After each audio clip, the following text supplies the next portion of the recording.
Lie.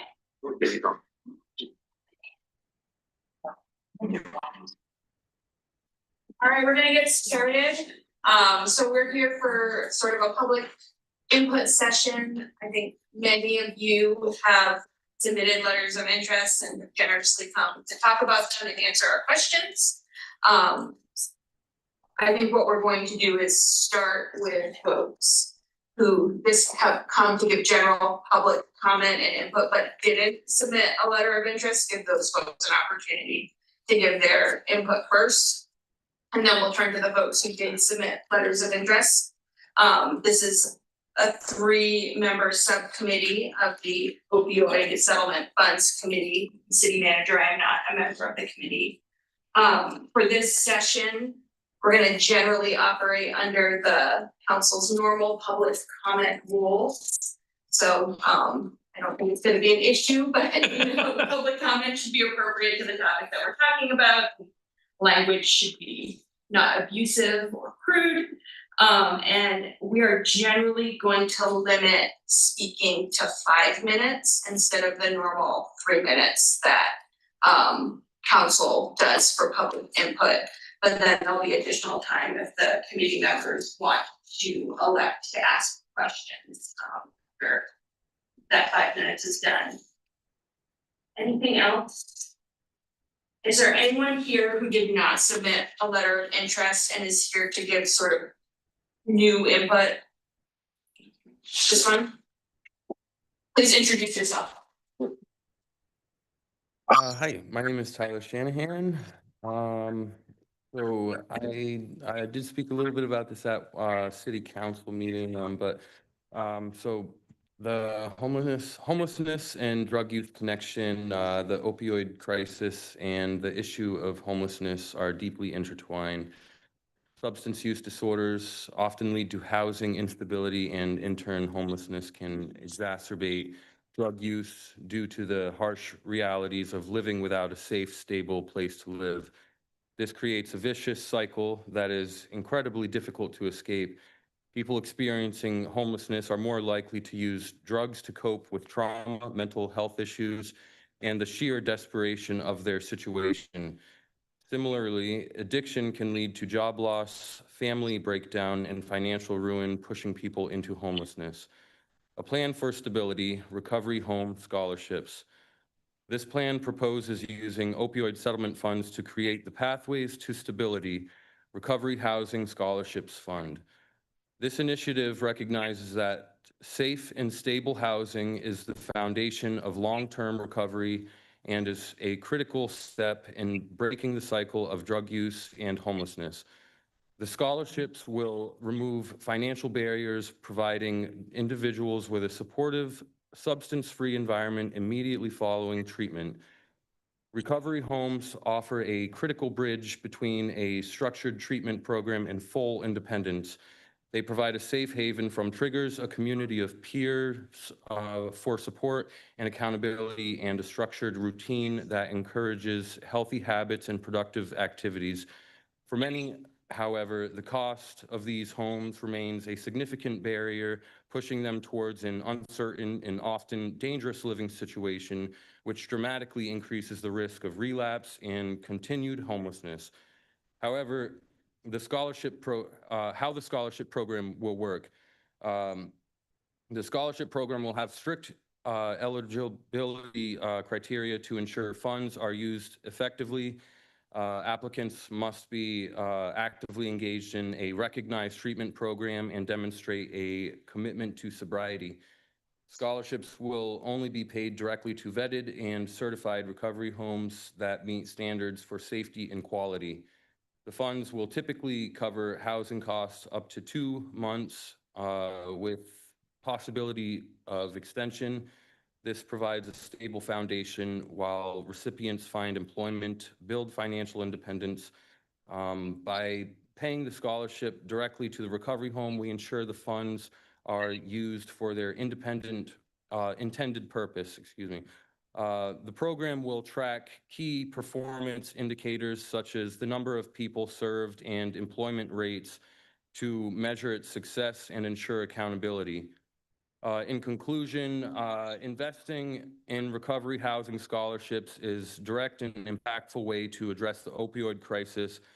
By providing the essential foundation of safe and affordable housing, we can empower individuals to sustain their recovery, reduce the likelihood of relapse, and ultimately help them break free from the tormenting cycle of addiction and homelessness. Thank you. Excellent. Absolutely. Tyler, what, you mentioned 2 months of housing costs. What is a month of housing costs or 2 months? Do you know the amount? I mean, it's Depending on how. it depends on the recovery residents. I can say where I work at Fresh Start, our monthly rate is $750 a month, which is the cheapest in the state. As a mom who lost both of her kids to overdose, I'm really proud of you for it. But you have to stand up there and talk. I appreciate it. Thank you very much.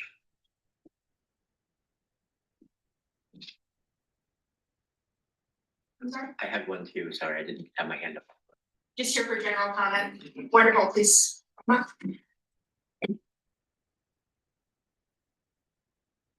Hello, my name is Shay Mullaney. I have been a member of the Bangor recovery community for the past 3 years, and I'm here tonight to speak on behalf of Together Place.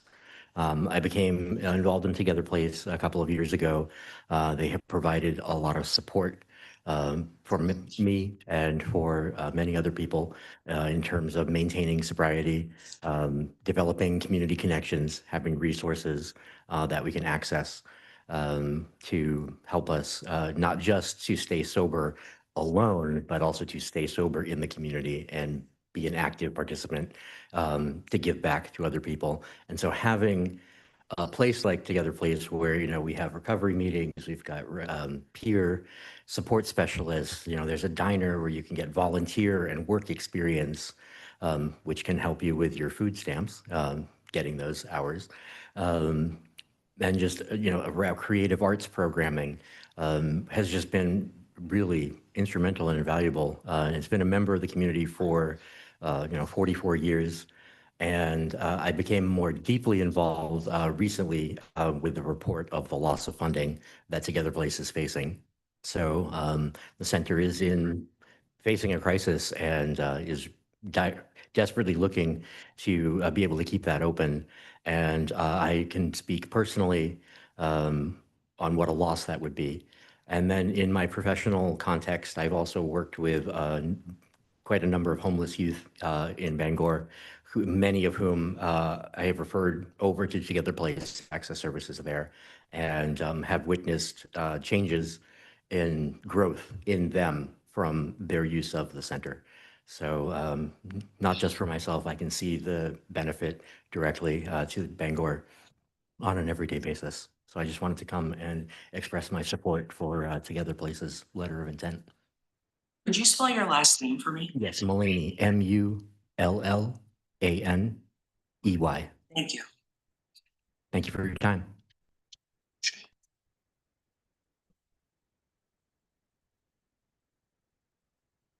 Right. Are you looking for people to go? Yeah, we're starting with folks who just came for general comment, did not submit a letter of interest. Is there anyone else who isn't speaking to a letter of interest? All right, and we can just start with, you know, whoever is ready to step up. Do you want to say a few words first? No, good, Chris. Okay, so you can talk for us. My voice will fit when I try to stand up here. I'll grunt a little bit. My name is Christopher Olson, and I'm a Bangor resident since 1986. And we started the program back in 2011. And everyone's familiar with what a food pantry, a food pantry or food bank is. We're very similar. We're what you would call a furniture bank. And in addition to furniture, we provide Adaptive equipment, and it's all free. Our program is called Welcome to Housing Home Goods Bank. Although we're located in Old Town, we do serve a lot of people from the Bangor area. And when I think about the opioid crisis It's not just the people, obviously, I'm preaching to the choir here, not just the people that have suffered from overdoses, but all the fallout, the families, the lost jobs and so forth. To give you an idea of what we have for statistics off the top of my head, last year alone, we helped 1,807 people, 903 households, and we saved an estimated 46.8 tons of materials going into the waste stream. Yesterday, I got a call from Penske Trucking, and there was a lady that had decided to hoard a lot of stuff, a whole house worth, and abandoned it. And they delivered it to us, and we were able to pick and choose what was still good. And what we would very much like to do is build our stability. We've been around for almost 14 years next month. We work with over 70 different agencies. We work collaboratively. So glad to see folks here from the Fresh Start program. We've helped them out. Basically what we'd like to do is find out what would be plausible and feasible for us to apply for. One of our hopes is to eventually build an endowment. In other words, because we're all volunteer, it takes about $25,000 a year for us to run free and clear. We purchase things from time to time. A good example, we cannot give out child safety seats that are used. We cannot give out cribs. We will purchase them. A good example, a lady called me up one day and she said, it was about 4:30 on a Friday. The state had just run out of child safety seats at the DHHS office in Bangor. Penquest had just shut off their phones and she said, I need a child safety seat. I said, I'll meet you over at Walmart in Brewer. I'm over there with an associate, found the perfect child safety seat. She calls me up, where are you? I'm looking at the seats with an associate, found a great one for you. Where are you? I'm there too. She went over to Bangor. We had a gentleman in the Tree Streets who was in an accident about 12 years ago.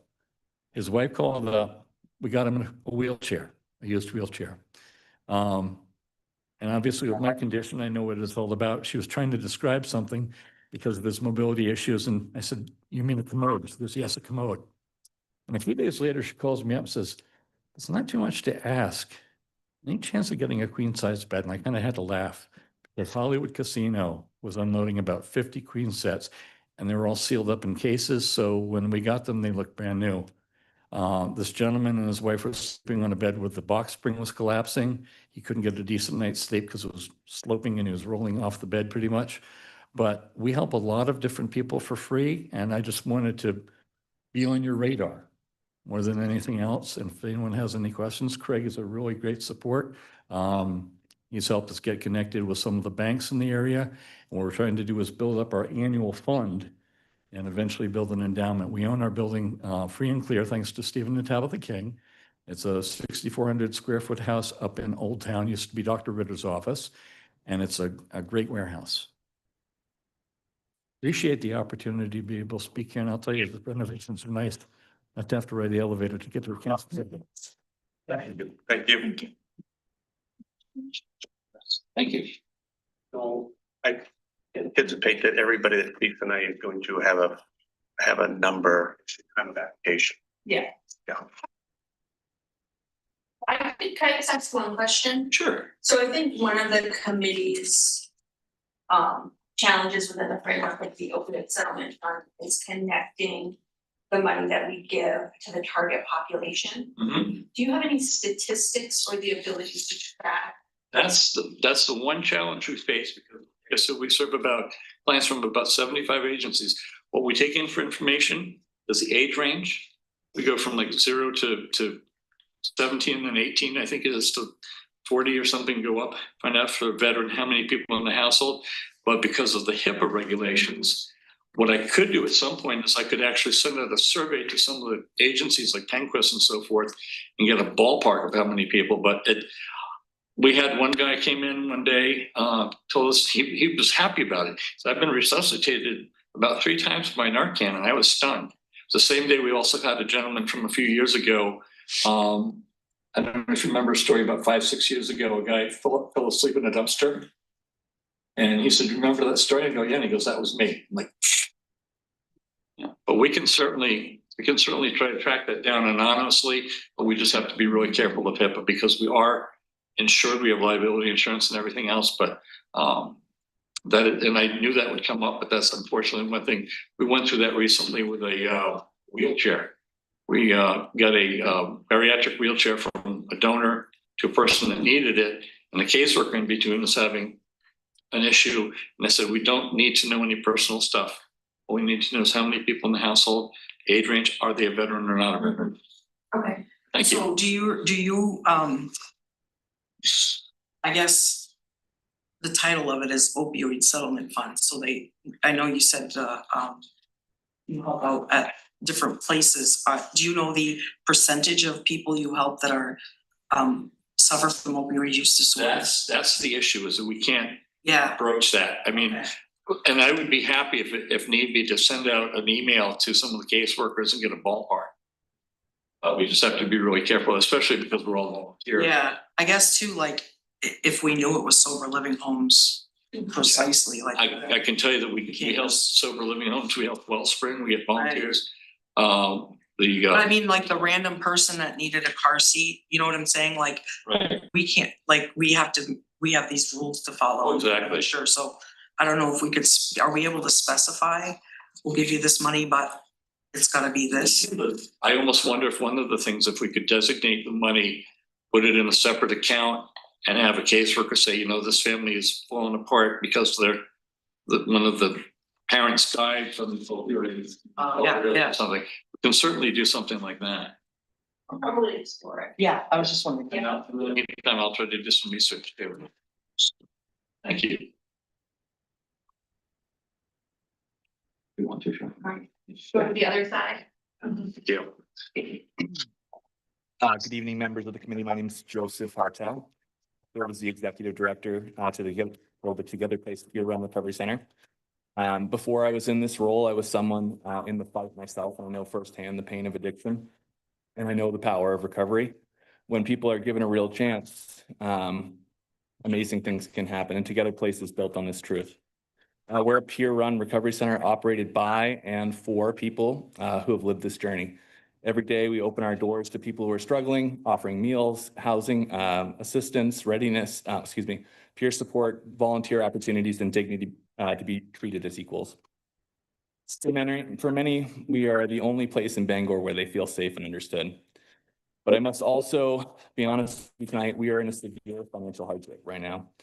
Our operating funds will only carry us a few more months, and without additional support, the people who count on us may lose the one and only peer recovery center in Bangor. So a place that doesn't talk about solutions, but helps them in recovery every day of their lives.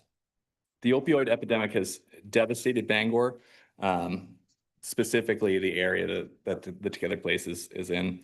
And we all know that someone who's been lost or is struggling. These settlement funds were meant to bring healing back to our communities. And I cannot think of a better way to honor that intent than to invest in a peer-run recovery center, where recovery is not just a program, it's lived experience shared daily with those who are still fighting. When you fund the Together Place, you're not just keeping our doors open, you are keeping hope alive for people who walk in hungry, broken, and alone, and walk out with connection, dignity, and a path forward. I know because I've been one of them. I respectfully ask you to allocate opioid settlement funds to the Together Place Peer Run Recovery. With your support, we can continue to save lives, reduce harm, and strengthen Bangor. And thank you for your time and commitment to the community. Happy to answer any questions. I have a question. Go ahead. Yeah. You have year one sort of benchmarks and then year two benchmarks. Yes. Can you just quickly talk about which ones of these are existing and which ones of these are sort of waiting for the additional funding? Yeah. So I believe so. Right now, we operate so MMHC oversees the Together Place Peer Run Recovery Center. That's one of our programs. The Overdose Response Team, that's another program. The Second Street Diner is another program. And then the Creative Recovery Initiatives. We were hoping to bring on a volunteer coordinator. So to kind of cut costs, we've already reduced the budget by 40%. And our hope is that by bringing on volunteer capacity, we can keep the doors open at a lower cost. And we're also hoping to do some more outreach. So it would be an expansion of services that we have now. Is the second year piece about the outreach? Yes. From a timing perspective, Yes. what's the level of urgency? We are in urgent need of money, yeah. Great program. Sean Fairclough used to be the director over there. We used to do a lot of stuff with them. Great program. So right now, there are 25 plus peer run recovery wellness groups that will end if funding doesn't. That's correct. So when I'm going through the year one stuff. I I'm think thinking all the you things- guys were asking about the numbers. Last presentation, I think I can give you some here. What I'm trying to tease out is what is maintaining what's already serving the community versus what is expansion. Right, so right now, our budget, we've gone from a $400,000 budget to about a $250,000 budget. So we had substantial cuts. So this meant, there were staffing cuts that had to take place. A lot of the staff have taken on more responsibility. But these are folks who are in recovery. This is their passion, and they were happy to do it to keep the place open. So, yeah. Just wanted to share those numbers with you. And so the Together Place serves between 300 to 500 unduplicated individuals each month, which is while a specific annual figure is not available, this monthly range can be used to estimate. So approximately 4,800 unduplicated individuals per year. 4,800.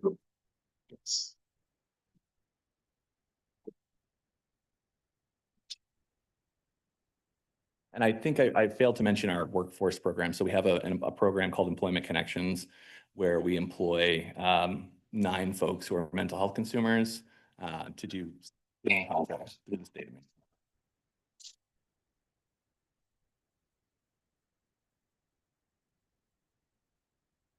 You asked my question. Yeah. Yeah, thank you.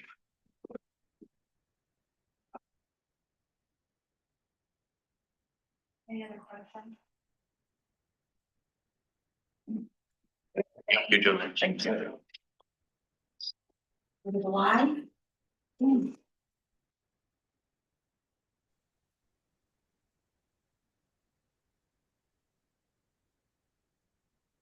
Hi, I'm JC Fournier. I'm the Director of Youth Development and Summer Camps at the Bangor Y. And with me, we have Matthew. Matthew Houghton, Chief Program Officer in Child Development. Our CEO, Diane Dickerson, is out of town, so we're here from the Bangor Y to listen, learn, and show our support for the city of Bangor.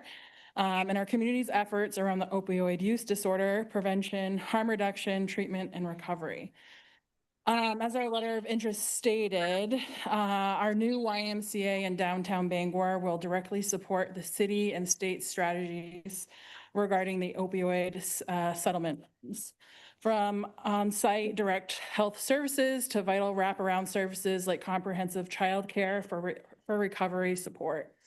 Our expanded free teen center and behavioral health counseling for all ages will be at the core of our new facility, helping at-risk and other children and teens with mental, emotional, and social support. We've designed our new Y to help the entire family, from babies to grandparents, and to address all life's challenges. As Gordon Smith, Maine's opioid response director, told this council in 2023, the new Bangor Y will fill service gaps and be a primary prevention organization, helping our community address the root cause of opioid use, he stated. So much of our efforts now in the governor's office is going directly towards primary and secondary prevention. That's where it starts. It's very difficult to see how this problem gets a lot better in Maine unless we address the root causes of why people do drugs and most of what is embedded in the adolescent. The YMCA is the primary prevention piece, that piece the government talks about in every school and every community. The kids aren't in school all day. You need before school, after school, weekends. Kids don't play organized sports as much as they used to. So the role that the Y plays, they have childcare, summer camp, Camp Jordan, all really important because they're getting kids engaged in something other than drugs. I think because of that prevention piece, they're really important. That's the real linkage. We thank this committee for their hard work, and we're eager to collaborate with the city and other agencies and organizations focused on this challenge.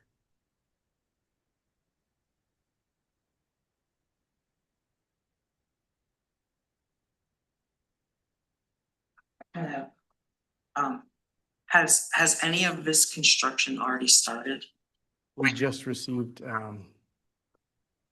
city okay. approval to break ground and Over what period of time? construction. No funding. Um, Over what period of time would you anticipate the need for this funding? I can answer that if that's helpful. I'm Marge Moss-Fraser. I'm a consultant for the Y with the Capital Campaign, but also the former grants director for the Y. Since the LOIs were written and came out, we have learned that we can be flexible with how the funding is allocated and distributed. So we haven't decided exactly what the period of time would be, but multi-year is for sure an option as far as funding. If you've been following the committee, we met with the county committee joined us last meeting. And there's been some discussion about working on collaborative projects. Obviously, we can't speak for the committee, nor can we speak for the council, but there are a number of projects where a collaborative approach with the county might be beneficial. That may be one we might consider. I guess I have a question. I'm hearing this is primarily focused on prevention. And I'm also a professional member of the Bangor community within Bangor, but I'm aware that there's sort of some ongoing challenges in your current location because of the population immediately around your facility. And I'm wondering if you can speak to any preparations you have to better serve the entire community in your new location versus where you are now. I don't know if you should probably answer that question much more to the standard that you're looking for. She's out of town, and our letter of interest was only the starting point, and we've learned a lot more, but we learned a lot more about the funding and will adapt accordingly, as you mentioned. We're willing to do that. But certainly there's a lot of challenges, and I think we're aware of that and are pivoting and looking for more collaboration and more resources, and we're excited about this opportunity. That we have a lot of staff that can be really helpful and improve on these challenges for sure. Thank you.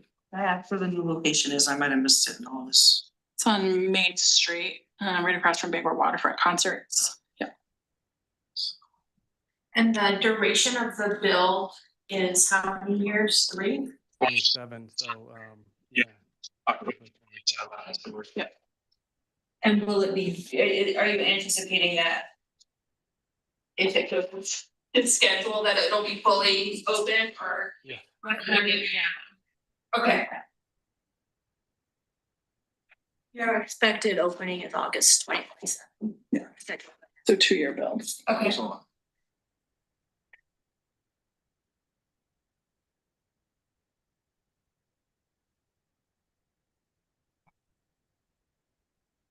Any questions? Thank you.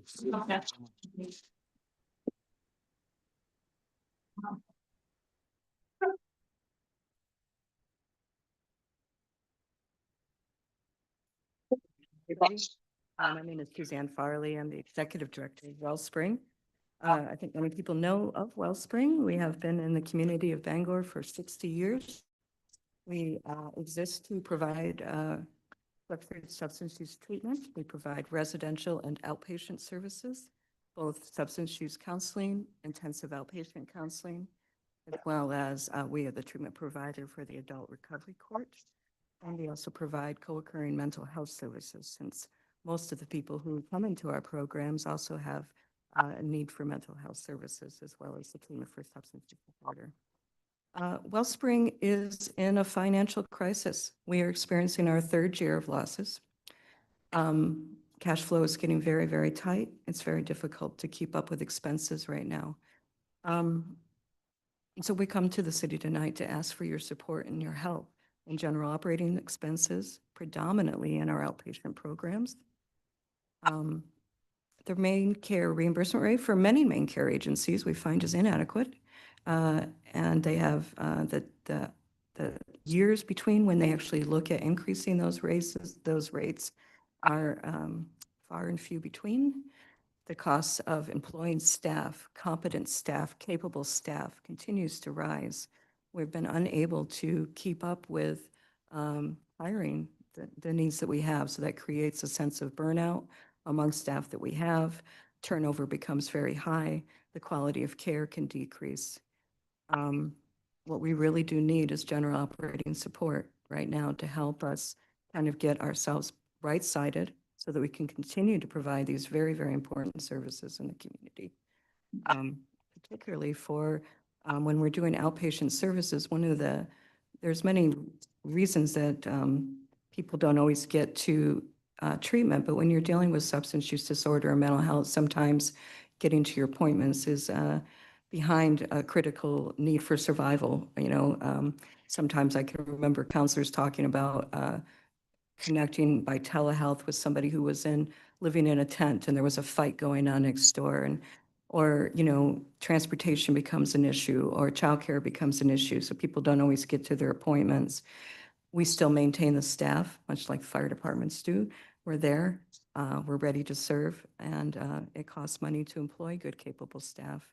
Our detox program is also experiencing loss this year, again, related to the cost of employing staff, medical staff, nurses in particular. Their need for wages continues to increase every year. The competition is severe. We have to staff 24/7 with nurses. And that drives in the few that we have, of course, work overtime. It gets very expensive. We want to continue to serve. We're looking for many sources of other funding to help us. And of course, we are turning to our own community who have funds to help support our organization.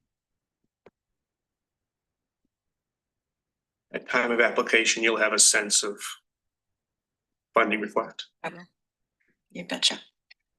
Thank you. You mentioned the main care reimbursement rates. Is that the only challenge, or are there other funding losses that you're seeing right now that are impacting the overall? More like not being able to acquire new funding.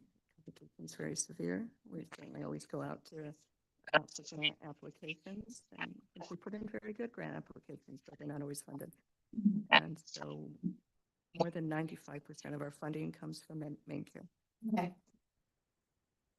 Anything else? Thank you so much. All right, road to on the side of your presentation.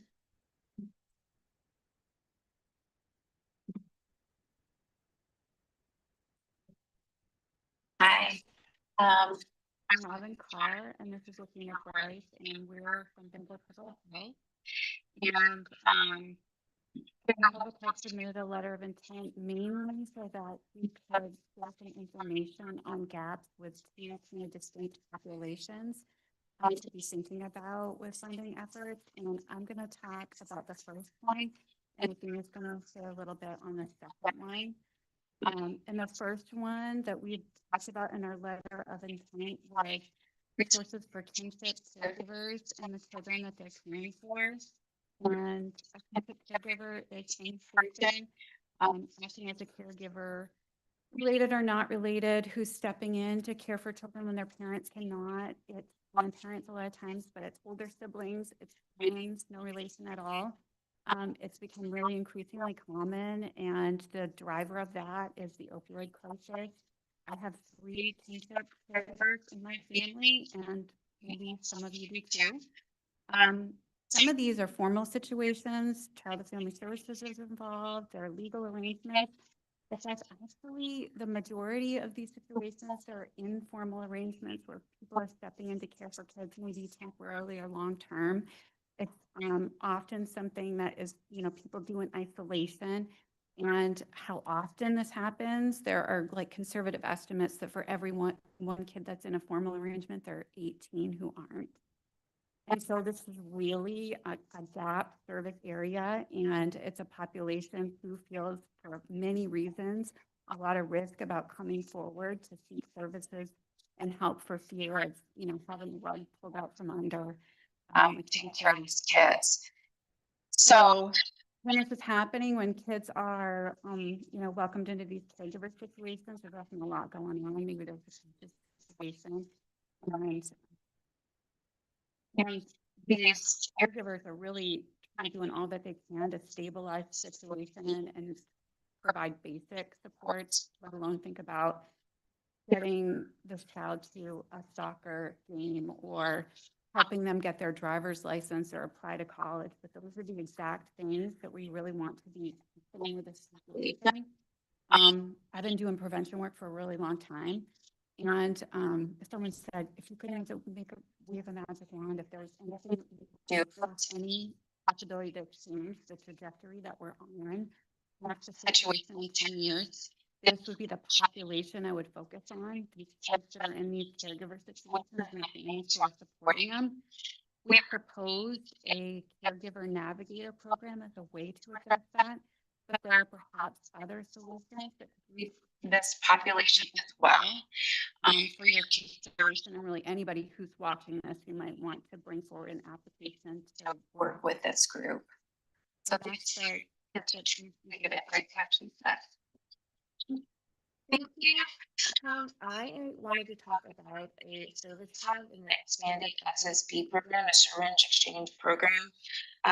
This kind of speaks to who it would support the most. The community that this would support are people who are in active use, people who may be ready for recovery, and it's really for people who are just looking for the window for to seek support. I wanted to talk about why it matters and some of the statistics behind that. Proper syringe disposal reduces needle sticks in parks and bathroom and public spaces. It really supports the community at whole. For every $1 spent on the SSP, something like your proposal, it saves about $7 in healthcare costs by preventing HIV and hepatitis C right now in our community. It also prevents overdose stress, and it really connects people to care, and that is really the foundational part of our proposal, that it brings in different community service providers in one setting for people to seek that support in a community where, our transportation is not always reliable, so folks, people have hard time. The service hub will really act as an entry point for people who may not walk into a hospital or traditional service place, but it will walk into a place with peers and people that they can connect to that have this experience. Thank you. Any questions? I had a question about the kinship navigator, and maybe this isn't a number that you have standing here. Do you have a sense for like the age of people that you're seeing in this? I guess I'm going to say like unofficial kinship placement. Are they primarily younger, older? Yeah, runs the gamut. Yeah. Okay. Yeah. And my follow-up question to that is thinking probably more of the younger side. Is this a situation where funds are stepping in where another system should be stepping in? So are these families who actually should be receiving like referrals or calls to like child welfare, the intake line to have a higher level of intervention, and funding is sort of replacing the need to do that? That's a great question. I'm not trying to understand it and answer it. Yeah. In some of these situations, there are families that They're kind of diverted from the family services. Families can take them on, and so there aren't some of the formal supports that are available through federal funding. So it's really just trying to keep some families out of that situation, not necessarily because they would be elevated to being and the care of the Office of Child and Family Services, but yeah. Okay. Yeah, that was a horrible answer, but I asked the question really Better close later. too, so. Thank you. Mhm. I used to work for Bed Oxy, about the foster families needing kinship care. And everyone probably already knows this, but one of the things that people sometimes forget is when people do take in children, a lot of times it's unexpected, whether it's seniors on a fixed income or somebody that's already having a hard enough time scraping by financially. And then there's another, life to taking in, but it's a great program. A huge piece of it. Second oldest way of raising kids. On the second proposal, can you give the subcommittee a sense of the federal funding landscape right now for these services? Answer. It's a tough answer, and I don't have a dollar amount, but what I do know is that SSPs and funding, it is a collaborative approach, and this model that we're proposing would kind of make that sustainability a thing by working with other, like, say, PCHC or other ones in the same shared building to kind of offset those costs. That was perfect, because my question was, it's not really a question, it's the observation from talking with other committee members. I sense that other committee members and potentially the city council will be looking for partnerships. We all know we have exceptional service providers in this community. We are very, very fortunate to have the providers we have. And you're all asking for funding because you have very valuable and important programs in our community. And the money is only going to go a certain distance. And there will be a question posed to the committee, I believe, from the city council. Are there opportunities for partnerships among agencies to allow this money to help a greater population? And we're not in a position to do that, but you all know each other. You all work together in this field. I mean, we really, most everybody knows everybody in this arena. And I just say that you might think about that as you're submitting your applications, whether or not there are opportunities for organizations to partner and leverage this money at a greater extent than what you might do if you were doing it individually. So thank Can I just add a follow-up to this?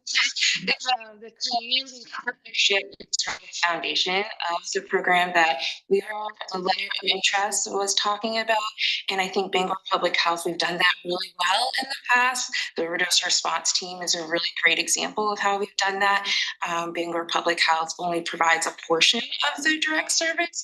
We also work with the Taylor Place. We have had partnerships with the Barn, the Options Liaisons, and CHCS. We're really using that same framework and just doing it in a different direct service. So.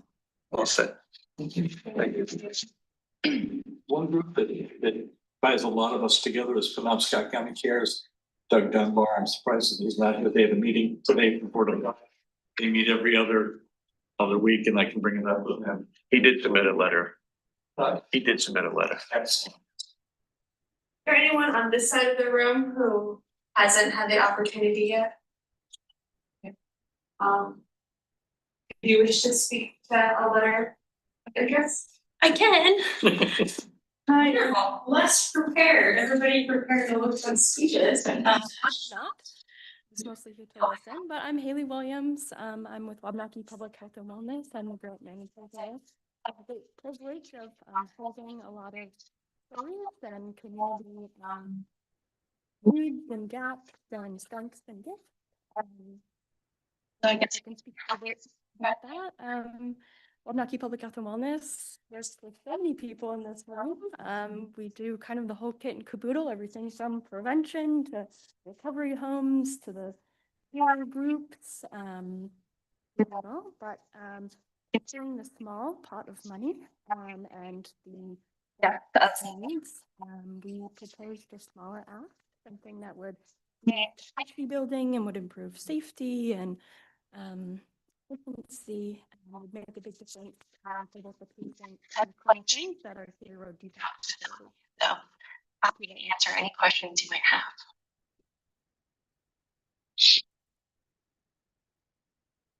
I thought this was a really neat proposal because I didn't appreciate that dispensing that it was even an option. I'm curious if there are any other providers nearby or in the state that are using these already with success.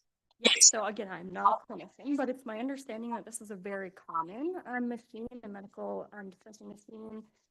They've thrown out the name Pictus, but of course, like we would do the full procurement of what is the best machine at the right place. But I've heard that it saves time, really increases safety, efficiency, and the clinicians at that facility have really been asking for something like that. So we're trying to meet the community need and then also our staff's costs as well.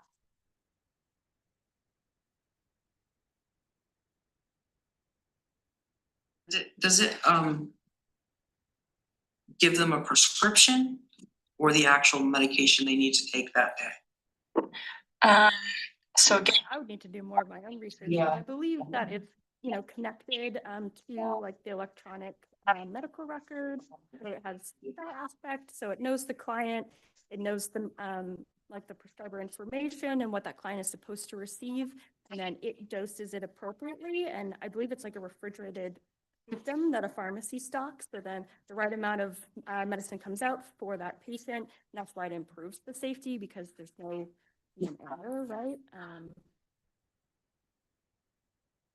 No, I'm not a clinician. But it seems like a very cool machine. Yeah. Any other questions? Thank you. Thank you.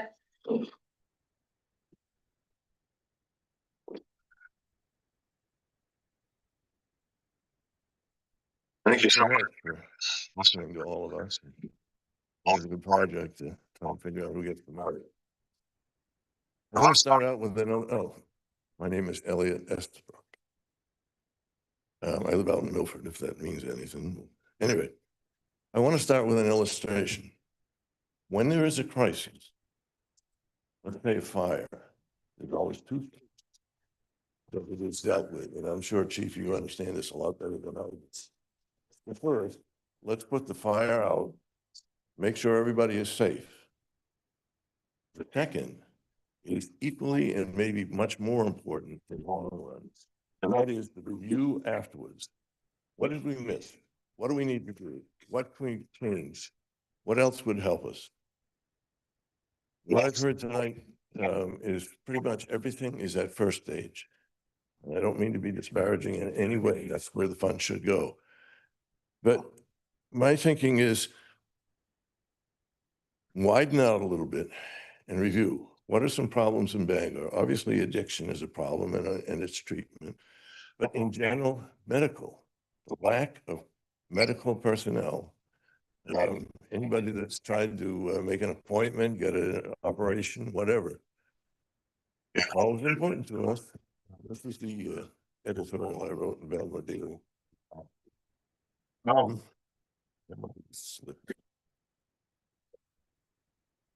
Anyways, what I'm suggesting is put that negative feature of the area together with another negative, and that is the Bangor Mall. Not the Bangor Mall, but the Bangor Mall area. It is an extremely accessible. I remember years ago when it was the cow farm, and it's changed dramatically. Get in and out of there, and with everybody, even once Martin's is coming over. Anyway, let me, before I give you the conclusion, back up. I was born and bred in Worcester, Massachusetts. I came up here in 68, transferred to the university. In 1962, the Massachusetts legislature formally designated a medical school to be part of the University of Massachusetts. In 1963, the first dean was appointed. Lamar Suter was his name. But it wasn't until 1970 that the first class, entered. And in 1974 was the first class of graduates. There's 16. My brother was one of them, my older brother. That's how I know a lot of this stuff. But how it started was in a very simple, single-story building on the corner of North Lake Ave and Belmont Street, much like the vacant Sears building. And so what I'm suggesting is that initially in my, what do you call it, editorial, I didn't know. I thought, well, let's take $1 million and get started. Way out of line. We can just scratch that. Because what has to happen first before you can even go to the legislature is get a committee or a group together to define what you want to do. Since Bangor would be the main recipient of a medical school at the Bangor Mall area, that was where I would think. And so maybe just a little bit, I don't know, right at the moment, my mind is thinking maybe 25 grand a year, but that's going to depend on the council and how they do that. But I've talked with quite a few doctors in the last few weeks, and they all have the same opinion. We would love it. Because when you're educated, so from my brother, when you're educated in a particular area, you tend to stay there. And it also makes it very easy. So what I'm saying is a medical school that produces medical doctors, the ones that would deal with the opioid and things like that primarily would be psychiatrists.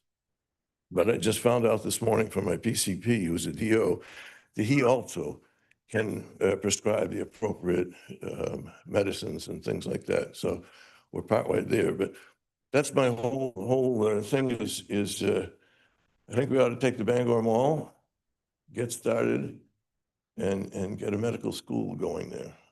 Just to give you an idea how, if anybody has been down in Massachusetts on 290 and you look off to the right as you're going in, this huge medical complex that has gotten so world-renowned, and I'm not proposing that for Bangor. Sometime in the last few years, one of the doctors there was awarded the Nobel Prize in medicine. So that's the whole idea is, yes, most of the funds really need to go to dealing with all the appropriate things immediately, put the fire out. But let's solve the problem long term. It may take 10 years to get there, but we'll all look back. It's fun.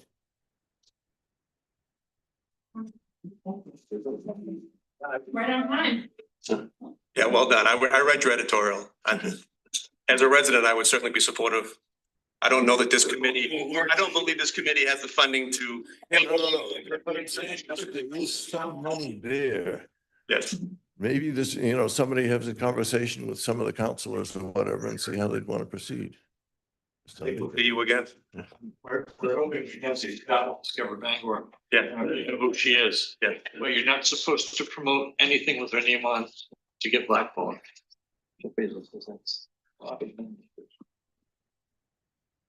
For you. I'm Anthony from Hope for Homeless. I helped, our organization helped Kills the Gap. We first started 8 years ago with the shelters. We thought that's all it was for homeless. And then in the spring, we started to see these little tents. Keith and I had talks about this. And we no longer provide them, but our basic need since COVID is feeding these outside people. We produce between 900 and 1,200 food bags a month. And we have BCAP, PATH, Wabanaki, so many groups that come up every week. They fill their cars up with the food bags. They fill them up with snacks, things of that nature. We're running out of money. During COVID, we accessed some of the city COVID funds with some private donations. Most of our funding is all private donations. But that money is drying up. We have small organizations through the state that will donate at Christmas time, 500 here, 1,000 there. With food alone, we go through $50,000 worth of food a year. And this is with the breaks that Martin's and Tepper might give us, things of that nature. But UCAT comes up, PATH comes up, there's no question. We will fill their cars with food as much as we can. We've had to cut back because we used to do 1,200 bags a month and we can't afford it. We've cut back to 900. But I don't know if you might have seen the sweatshirts that some of the case managers wear. that say, ask me about Pop-Tarts and Narcan. We're the Pop-Tart people. It was all by accident. We sent the Pop-Tart box out. Someone donated it. We sent it out with a case manager. She was trying to get, during COVID, an outside opiate person to sign to get a shot. Nope, I don't do drugs. I'm not going to do that. It's poison. She was going through because he had maggots in his leg. So she was looking for some gear to take care of that. And he goes, what are those? She goes, Pop-Tarts. How can I get a Pop-Tart? She signs the papers over. We went to grab, no, we have to wait for the nurse to come and give you a shot. Hold on. And that's how Pop-Tart kind. But we go through a really lot of Pop-Tarts. But we feed them a basic food bag. I'm sure the police department has seen them. We've dropped them off with there. But that's our funding. We fill the gaps. We're the door openers for a path to get into somebody. It might take them 5 or 6 visits until they get someone to trust them. I wish we could give them enough to give 2 or 3 food bags at a time so they might have food, but we can't do that. We can't afford it. But during COVID, we did all the food bags for Bangor Area Homeless Shelter. They couldn't allow people in. We fed all the outside people. We gave them the makings, and they did a table every day for food. And this is what we do. We take care of it. How many are opiates? We don't ask. We just send out. We just know how much we go through. The clothing and stuff, we provide all. As soon as I was coming in here today, I got a text from the social worker at the library, and they have someone that was just released, and could I outfit her tomorrow morning? And we do that. But clothing doesn't seem to be the problem. Food is the major issue to keep our outside people full.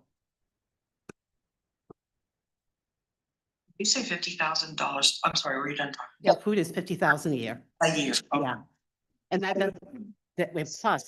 that's what we're spending. We get a tremendous amount of donations. Like there's a couple, Tobago, that sends me 10 or 12 flats of SpaghettiOs a month, things of that nature.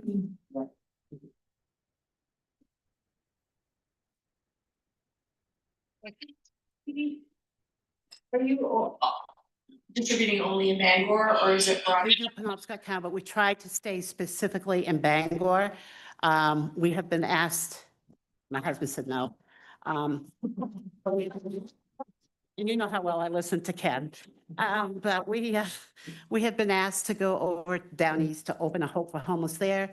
And last week I got asked if I would open one in Aroostook County. And the answer is no. Right now, I mean, I have 4,000 villagers. They don't call themselves. We have a couple back here, but one back there. But with their villagers, they don't want to be volunteers or followers. And we have a good crew, but that's a lot of mileage, because I don't know if I could trust somebody in Aroostook County to run it or down east until I get it under. So we really focus on Bangor. That's our home. Can I ask, do you have employees, or is it all volunteers? That's all volunteers and myself. None of us get paid. We don't even get mileage, no expenses. So if $1 comes in, it goes back out to the homeless. The only expense we have, and Ken and I cover it, is the insurance that we cover. Ken and I donate that. Probably a little bit more than he doesn't know about. He's not here, and I don't want his little one to do. He knows, he sees my credit card. And you mentioned working with organizations that do cross out of city lines pretty frequently. Do you have a sense, or are you able to get a sense for how much of your efforts are going outside of that? No, they can't. Right now, we are trying to stay Bangor, Brewer, Old Town, that area. We're just trying to stay that. And we all know that Brewer has very few homeless. I live there. I know where they go. They're sent over here, just along with, I mean, you must hear that we just had a family flown up here from another state, one-way ticket dropped off. What they're thinking of your work with PATH, and if that would make this. No, PATH, they know that our food is just for Bangor. Because this is, we're not gonna be feeding our Bangor people. And so I know they're very good about it. They will call up and say, hey, can you do this for this? And it's normally a no, unless it's a clothing article. I think about the county. Yeah, I know. I've gotten calls to help and I feel bad, but we just don't have the funding. Share something like the Community Action Program County in Washington County is shutting down. It's been taken over by the district. we are working with a number of agencies and we're gonna try to model what Penobscot County Cares does.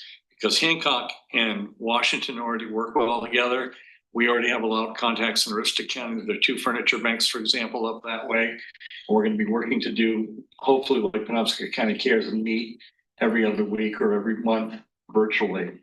For instance, a good example, Burlington has a food pantry.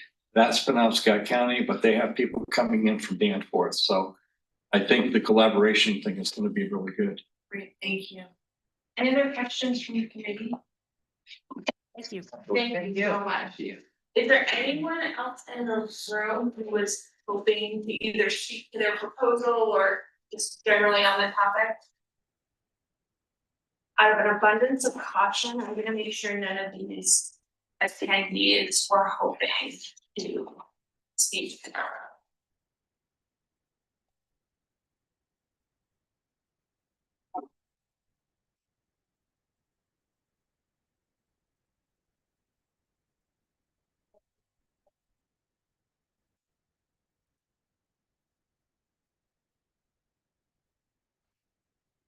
All right, is there anyone who is participating virtually that was hoping to speak either generally or specifically to a letter of interest today? If so, if you could just raise your hand. Go ahead, Andrew. So yeah, my name's Andrew Bove. I'm here on behalf of Preble Street. I'm the VP of Social Work. We took over operations of the Hope House shelter in Bangor. This past February, the shelter was about to close. We kind of stepped in to prevent that from happening. We spelled out a lot of our case in our letter, but I just wanted to highlight that, the Hope House is essentially on the front lines of the opiate crisis in Bangor. Last month, about 43% of our guests kind of met criteria for opiate use disorder. Our emergency shelter, low barrier shelter is public health.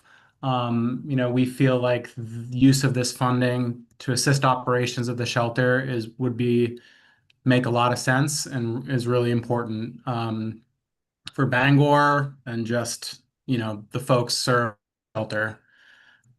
I would also just mention briefly, like the Maine Recovery Council has also recognized low barrier shelters as an appropriate use of opiate settlement funding.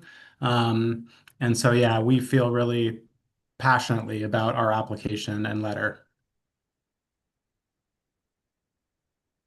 And I'm happy to answer any questions if anybody had anything. Great, thank you. Any questions from the committee? I think you said it in your testimony and I didn't catch it. What percentage of the clients that you served suffer from opioid use disorder? Yeah, so last month we got about 43% of the guests kind of met criteria in one way or another for opiate use disorder. That number does fluctuate based on the constellation of the shelter, but we see similar trends in our where at least a third of the people, upwards of 50%, their primary diagnostic issue is one of polysubstance use or opiate use disorder. Thank you. Any other questions from the committee? And your request was for a period of 5 years? Yes, that's correct. I mean, we're currently looking at about a $500,000 to $700,000 deficit for the operation of the shelter. Again, we took it over not having like a solid plan, but we just knew it couldn't close. Bangor couldn't see it close, the community couldn't see it close. So yeah, that is our ask is extended over multiple years.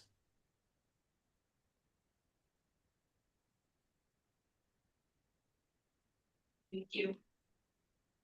Any other questions? No. Is there anyone else online who wanted to speak? If so, please raise your hand. All right, I think that complete. No, I'm sorry. Like a about to come out. Yeah. I think that's something really profound. the public input. I think we all appreciate very much everyone coming to share their information. But we anticipate that the application process will be underway soon. Yeah. We understand the council wants this funding to move. So we are meeting next week. Yeah, so the subcommittee will meet next week to, I think, make some final recommendations to the final application. So I will make comments on timeline, but I think we're trying to march along pretty quickly. Wendy Dana from the county told me that they're gonna have their, hopefully have their process in place by early October. Yeah, we met with them. They've got a good group and we hope to align in some fashion with their committee. They've got a fantastic committee at the county. So if we can align our committee with theirs, it may well benefit the wider community. Yeah. Thank you, everybody. Thank you so much. Thank you.